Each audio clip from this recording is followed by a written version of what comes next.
Hello from race headquarters in Alicante. We have got a very packed show for you today. We are going to be hearing from Harry Spedding, part of the short team with Turn the Tide on Plastic.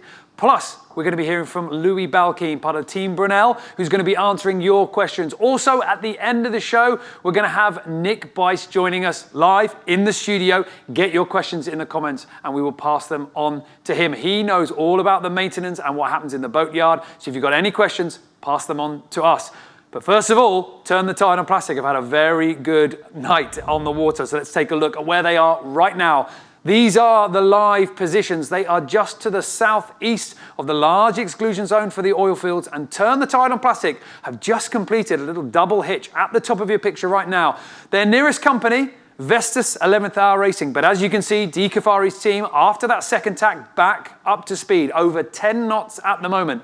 They're a long way from the pack which pretty much contains everybody. We've got Dongfeng Race Team. They're the boat at the moment, furthest to the north, 9.3 knots, going quite well. And then Sun Hun Kai Scallywag in the mix as well, along with Mafre. Out on the western side right now, Team Axonabel. Now they're trying to separate a little bit and trying to get a little change in the shift. And beneath them, Team Brunel. All these boats incredibly close together, and we've seen an unbelievable movement in the fleet. Well, to help us understand all of that, I've got Sam Matson, race expert here. So Sam, Turn the Tide on Plastic, now in the lead. It wasn't that long ago that they were back in 4th place. A big change in a small amount of time. I mean, good use of the clouds. Yeah, I mean, they were in 4th place, but they were right there in the mix. So if we take a look at the tracker here, what you'll see is pretty shifty conditions. And some of the boats started to work a little bit further in towards the north, which ultimately got them really into these shifts. They were playing tack for tack, boat on boat effectively. Turn the Tide and Vestas took this much more easterly approach, working out towards potentially the longer term strategy. And the longer term strategy, that shows real strength in your convictions. That's a lot of confidence from the navigator there to keep your eye on doing that while every nerve in your body is telling you to stick with the opposition. Yeah, I mean, it's critical in one zone racing. You want to be side by side, you want to be matching your speed, you want to be obviously speed checking the entire time. But the longer term strategy was relating towards the current. So if we take a look at the tracker again, we had up to 1.5 knots of current running down through the Campos oil fields. This started to slow down the boats in the west. Vestas, Turn the Tide, gaining bearing the entire time before crossing, fully consolidating that lead and working up towards the north of the oil fields. And this is upwind sailing. I mean, this is classic navigational decisions. Left or right, do you tack, do you go straight on? And what you're doing is setting yourself up for days in advance. So conditions that certainly Turn the Tide on Plastic seem to be doing well in, and I'm wondering how long do these upwind conditions stay for? I mean, what's coming up? Yeah, I mean, they're definitely doing well at the moment. If we take a look at the tracker again, coming up, we've got around another 20 hours of upwind sailing. That's going to get them clear north of the Campos oil fields before they start to get a little bit freed up on starboard, working up towards Recife on a long starboard tack.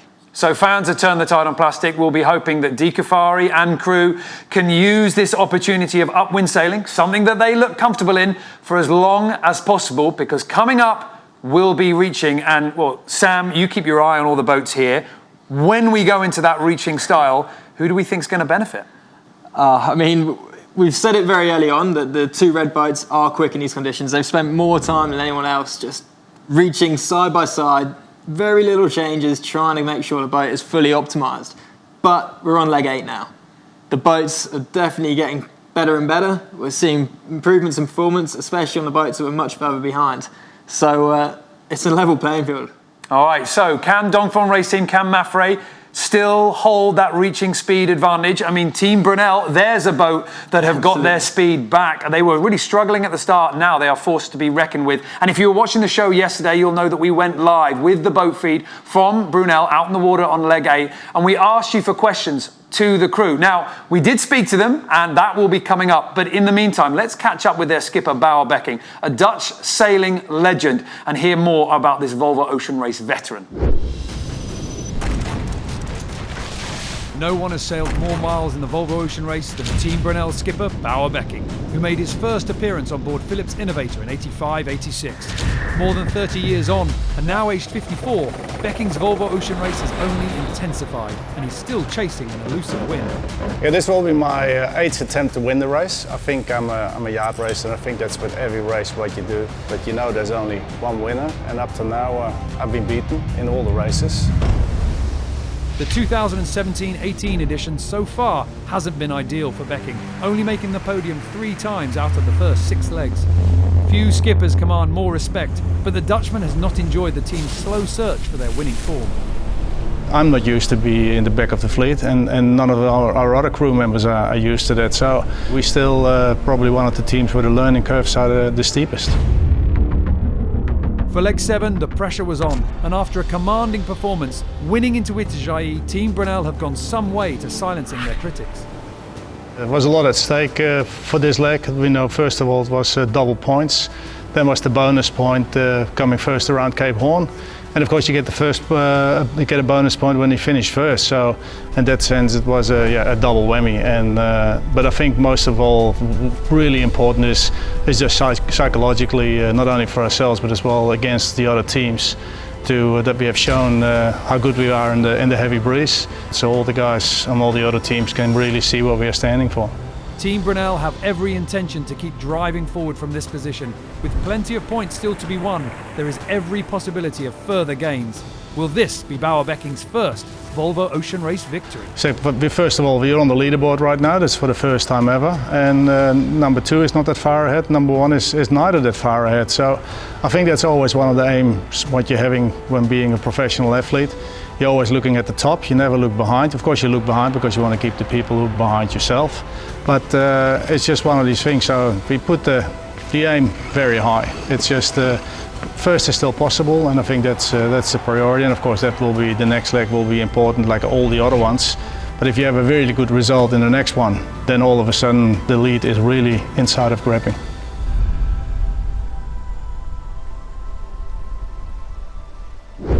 Louis Balcaen was the crew member that we had set up to answer your questions. Bouwe Bekking, the skipper, but what of your thoughts about how this team is getting themselves set up? Just before we came on air, I got a chance to dial into the boat. These were your queries. First of all, I asked him how the race was going, but then we got down to business. So we've been sailing upwind since the start of this leg, sailing upwind now with the mastheads. We lost quite a bit last night. We missed a couple of big shifts and we were stuck below a couple of clouds. There were quite a bit of peels as well between the J1 and the masthead 0. Turn the Tide made a big jump last night. They're I think around 15 miles ahead now. Mafre is having a bit of a speed edge on us as well. We were laying next to them last night and now they're around 6 to 8 miles ahead of us. So it's not going great, but it's still a long way to go, so we stay positive. Yesterday we were following you live and our viewers have sent in some rather good questions, and I just wonder if I could pass on a few to you now. Michael Lyons asks, Sure. do you guys on board have a chart that correlates sail plan to heel angle and heading to the boat speed with the wind speed? You have this sort of polar data. Just talk us through it. Yeah, KP made a sort of file or a spreadsheet where he knows for exactly in that angle, then we need to have that amount of board and that amount of leeway and that amount of heel in the boat, etc., etc. So yeah, there's quite a bit of feeling to it as well. But if the feeling is not right, you can always double check the figures. The software, for example, we run 2 softwares, Adrena and Expedition. And in the Expedition, there's a sail crossover chart, which correlates to the wind speed and the true wind angle. So the sail charts, you can see for the amount of breeze, which is the right sail. Talking about going fast, I've got another question here about speed.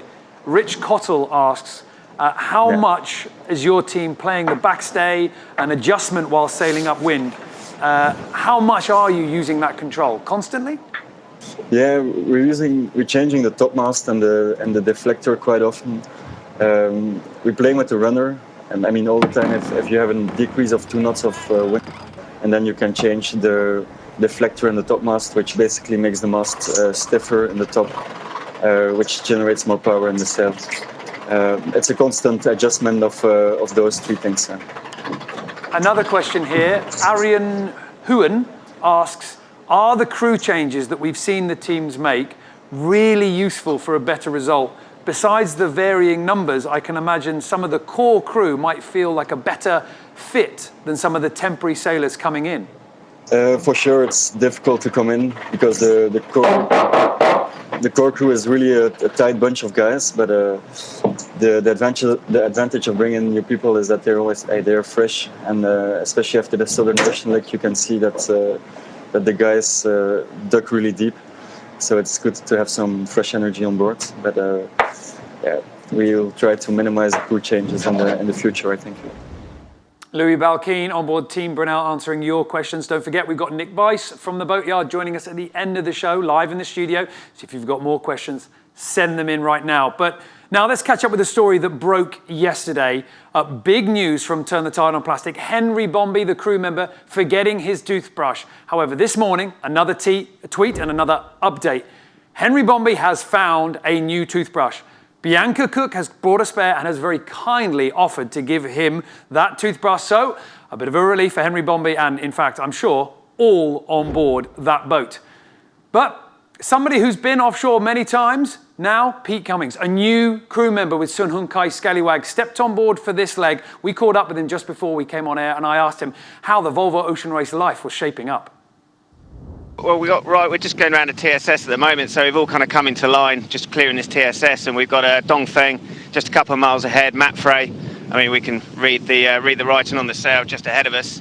As we look over the back shoulder, we've got Brunel and Axonobel. Again, we can read the Axonobel on their sails to leeward of us, so we're all kind of touching distance, and it's been really interesting, the shifts around the clouds, how you think you got one boat tucked away, and they'll just go into a cloud and appear, and they either put some miles on you or you've put some miles on them. But doing a nice job here. Just made some gains last night. Back in the pack, so it's a good place to be. Now, so far in this race, Scallywag has carved themselves a reputation for cutting the corner, for breaking away, doing something bold. In the upwind, it seems to be a good opportunity to break away, but that's going to run its course. How do the boat feel at the moment about the potential for reaching for the latter half of this leg? There's a point to take risk, but then some of it's it could be suicide. So you've got to take risks. If there's a gamble and it looks sensible, then obviously you'll have a look at it. But I mean, at the moment, we're just looking at the weather, and we don't want to stray too far from the pack. Just be sensible with the tactics. We're in the hunt, so there's no reason to take any silly risks at the moment, and we're just happy to plod along with these guys and see what options there are further down the track.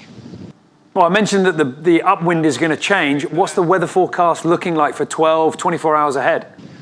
12, 24 hours ahead. We're just clearing this TSS. It's quite a big one, so we're going to be staying pretty close on the wind for a little while yet. And then, as we go, the wind will ease and we'll be a little more reaching to come. And then I imagine you'll see everyone fall into line. But we're not expecting any great increase in pressure. No real changes. It's just going to be the opportunity to crack sheets a little bit, go a little bit faster. This is your first time on the water with the Volvo Ocean Race. How is it matching up so far to your expectations? I mean, it's everything that I thought it would be. It's hard work and unbelievably close. I mean, 4 days in, starting the fourth morning, and we've got two boats within a couple of miles ahead of us, two behind us, and it's intense, that's for sure. Pete Cummings on board Sun Hun Kai Scallywag, learning how to make the boat go fast. But now let's talk to somebody who already knows. Harry Spedding, part of the Turn the Tide on Plastic shoreside. He knows how to make a Volvo 65 win on the water, and his team are doing just that right now. Dee Kafari out in the lead. Well, I asked Harry about what it was like waking up this morning with the boat doing incredibly well. Yeah, absolutely. I mean, it's something that you hope for when you see the team banging one side of the racecourse. We shut at them during the imports not to do it, but actually when you see it pay dividends, then it's fantastic. Holding on to your nerve and pushing all the way east when the rest of the fleet was sailing up north, sailing basically towards the finish line, that took some guts. When you're sailing not only away from the fleet, but actually away from the finish line, in a more southerly or south of easterly direction, to have the buy-in of the team to trust you. And then they saw Vestas tack earlier, so they're the only team still holding that line. I imagine that's a pretty tough buy-in to get, but it's a sign of how the team has grown as a cohesive unit, not just in terms of their boat speed, but also actually in trust of each other as well. And a conscious decision to build a team that operates in that way? I think, to be honest, it's just Dee's leadership style. She believes in bringing the team with her rather than dragging it.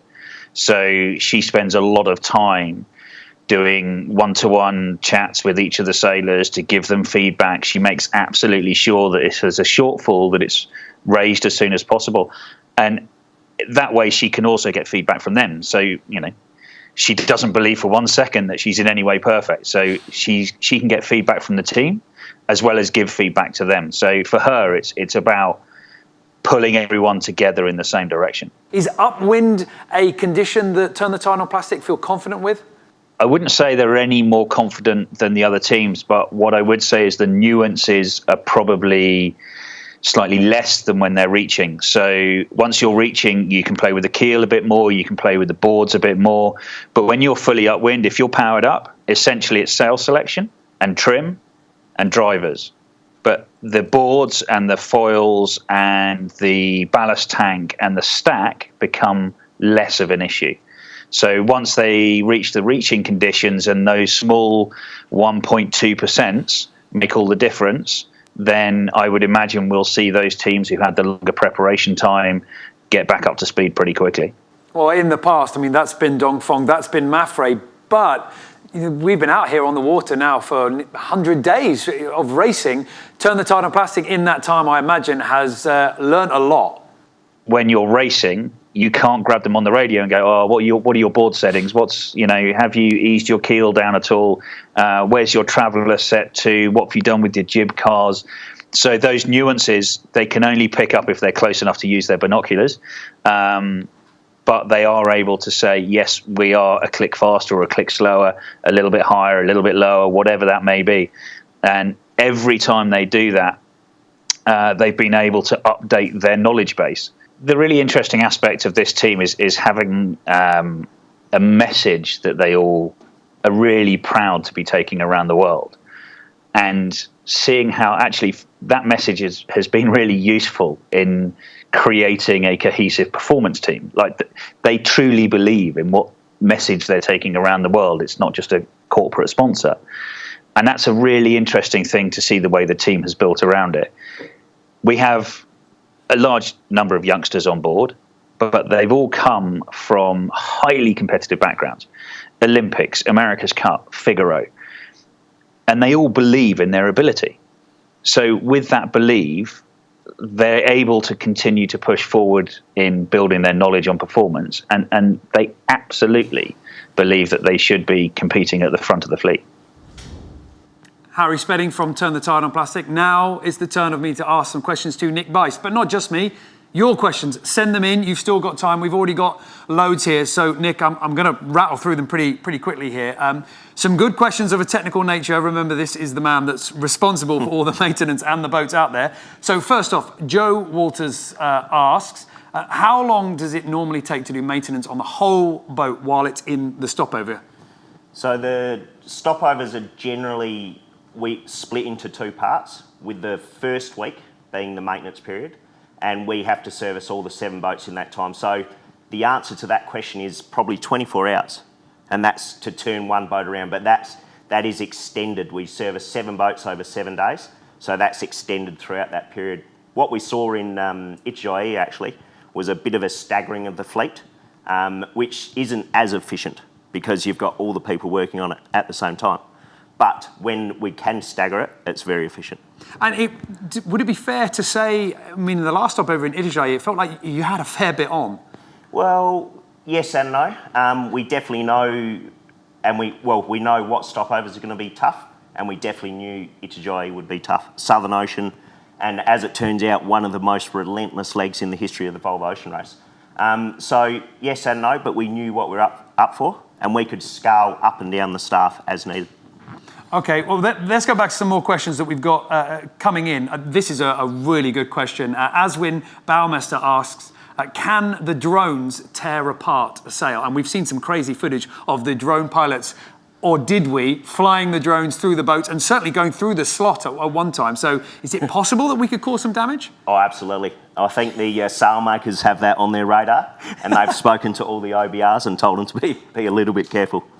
Okay, well, let me ask you now something that we were wondering at the beginning of this leg about what sort of state the boats were in. We know that Mafre, Vestas 11th Hour Racing, Mafre split their mainsail in two on the last leg. Obviously, that was a big repair. Vestas 11th Hour Racing, they had their dismasting, their sails ended up in the ocean, sadly, not something that they wanted. Do we know that Mafre, have they repaired them? New sails, I'm guessing, for Vestas? Give us the update. So every team in the race has two sets of sails. So two main sails, two A3s, basically two of everything. You're allowed to swap out any of those sails at any time that you wish. Apart from the mainsail, you're only allowed 3 swaps. So what we're seeing, what we saw in this leg, just started from Itajaí, was both Dongfeng and Mafre, who are running the exact same sail strategy, put new sails on the boat, ready to go, and then they'll continue to swap the others depending on the leg. Mafre did the Southern Ocean leg with all old sails or pre-used sails. Okay. Whereas they are now starting the back end of the race with all brand new sails for that last little push to get home and be top of the podium is what they want. and I'm guessing as well, it very much something that the teams are trying to judge, like Formula One coming in, changing tyres. It's something you're planning. Oh, absolutely. And they've probably been planning this for even before the race even started, what their sales strategy looks like. Unfortunately for Vestas, they now don't have a few of those sails. So their strategy would have changed a bit, but all the other teams would have had a strategy before the race started, and they're sticking to that strategy now. Okay, well let me ask you a question here about the bottom of the boats. We've had a couple of questions here about anti-fouling and polishing. I'm going to put them together. We've had Derek Lane asking about what coating polish do you use when the boats are at a stopover? But also, we've had a sort of similar question. If I can find it, I don't want to miss it because it was a very good question. Where basically, Pelly Oderbrandt, I think that's correct, asked, are you using anti-foul on the boat? If you do, what kind? How is it that you look after the finish? So no anti-fouling. The boats are all coated with a clear paint from our friends at Axe Nobel, and then polished, ready for the leg start. So you'll see it's a big scurry just as the boats are going in the water to do that polishing. And the polishing actually works as an anti-fouling itself to keep away any of the growth that may happen. So that's the general, everyone runs the same strategy, and that works very well, and people know when the boats are going to be lifted out and when they can clean it off and repolish. The boats won't be lifted out in Newport, but they will again in Cardiff, ready for the finish. Okay, well, another question then about the boat setup. I mean, we're seeing some of the images now of just how, or shall we say, grubby these machines come in after all the miles that they do. But let's turn our attention to the rigs now. A really good question here from Matthew Sanders, who asks, assuming all the boats had new spars for this edition of the race when they started, is the backup spars for all the teams the rig from the last edition? And he points out that we know that Vestas 11th Hour Racing, they're using Alvi Medica's old mast. Yeah. Is that the way it goes?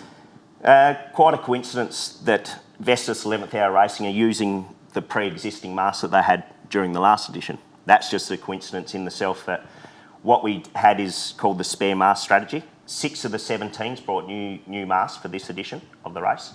And we had 3 masts that we placed strategically around the world. So if there is a breakage, there is a mast on site ready to go. The mast itself, whilst it is expensive, normally the logistics to get a mast from one spot to another in a very short time frame is very expensive. So we had a spare mast sitting in Itajaí ready to go. We've had a spare mast sitting in Auckland, and we also had one in Cape Town at that time. As a matter of fact, the Cape Town mast, once the boats left Cape Town and were free, we moved across to Itajaí. So there was a mast sitting there. And then we also have a brand new mast sitting in Schiphol, ready to be flown if need be. And these masts, I mean, they take a hell of a big punishment. We're seeing Vestas 11th Hour Racing absolutely flying along here. And this leads me on to something else. I mean, you mentioned this to me earlier, the Volvo Ocean 65s, if you looked at the stopover in Itajaí, you could say that, these teams came in with a lot of damage and a lot of breakages, but you were pointing out that actually this is anything but. Oh, in years gone past, would have been normal practice, the amount of work that we had to do in Itajaí, especially with the Volvo 70s, when they were getting pushed 100%. But the 65s, we're just so used to them being so reliable, to actually hear of something which isn't part of the service schedule is a big surprise. So we have a bit of a short memory of where we were a few years ago. So the 65s have actually done what they were meant to do. They've created a very reliable boat. The poor little masts get an absolute hammering because these guys and girls, they don't hold back. And we've seen probably the windiest ever leg in the Volvo Ocean race. And of course we had one breakdown, but apart from that, they all arrived in pretty good condition. And the sailors, they can push them pretty hard. They've got a full boatyard behind them. The boat seems to be standing up, so the sailors don't hold back. Okay, I'm going to ask you a couple more questions here. We've got a few here about what does and doesn't get replaced. So Savas Oziert asks, tell us about the ropes. Do they get new ones for each leg? Yes or no? Not every leg, same as the sails. There's a strategy. All the ropes are exactly the same, 100% one design. And the teams can choose to either buy a lot of ropes before the race starts and change them in and out, or take a little more risk and maybe not change a certain rope at a certain time. So it's a bit of risk management in that regard. And if you're lucky enough to get yourself down to the stopovers and get a tour of the Volvo Ocean 65s, have a little look at the ropes because they've got a barcode stitched into them. When we say this is one design and closely monitored, it really is just that. Okay, moving on. Jenny Vickery asked, because unfortunately I know that you've got to jump out of it. We were lucky to get Nick in the studio today. He was just passing through and I put a microphone on him and pulled him in. Jenny Vickery asked, does the hardware get swapped out too? Winches, furlers, how often do they need to be replaced? Certainly the consumable parts of a block, for example, like the thrust washers that we know are under enormous loads, they get changed out. So what we call it proactive servicing. So we'll service for what's about to happen, the next 10,000 miles, as opposed to waiting for something to break and then replace it. So yeah, certainly the consumable side, every block gets pulled apart, put back together the same as the winches, all the deck hardware. And if we find an anomaly, we'll generally check that across the fleet also to ensure that we can get on top of it before it becomes a fleet-wide issue. Oh, well, somebody did ask earlier, I think it was Joe Walters asked earlier about the load. Just give me a number. What was the kind of big time tonnage that we might see on one of the blocks, one of the winches? Put it this way, you wouldn't want to come back as a winch. You're under enormous load. The winch loads are generally sit around 3 tonnes for a sheet. But then you look at the loads on the rigs, like the masthead code 0, around 10 tonnes off the bowsprit to the top of the rig. So immense loads. Immense loads. Okay, well, we've only got time for one more question, and I think this is a pretty good question here. So John Sumner asks, do you communicate with boats about maintenance daily while they're out in the water? Certainly if we see some sort of anomaly within the fleet, we get reports off of the boats to what may have been broken or what needs maintenance. And if we can see that in a succession 2 or 3 times, we'll maybe give a small heads up to the rest of the fleet that there may be an anomaly. That is our protocol. We haven't had to do it in this edition. But we certainly remind the teams that if they push the boats, they are not indestructible. So stop treating them like rental cars. Fair enough, fair enough. All right, well, that is everything that we've got time for, Nick. Thank you very much. We really did just pull him in at the last minute when he was walking past the studio just before we came on air. We hope you've enjoyed today's show. Tomorrow, we're going to be back in the morning. We've got a quick fix. And then at 1300 UTC, we've got another daily show. See you tomorrow.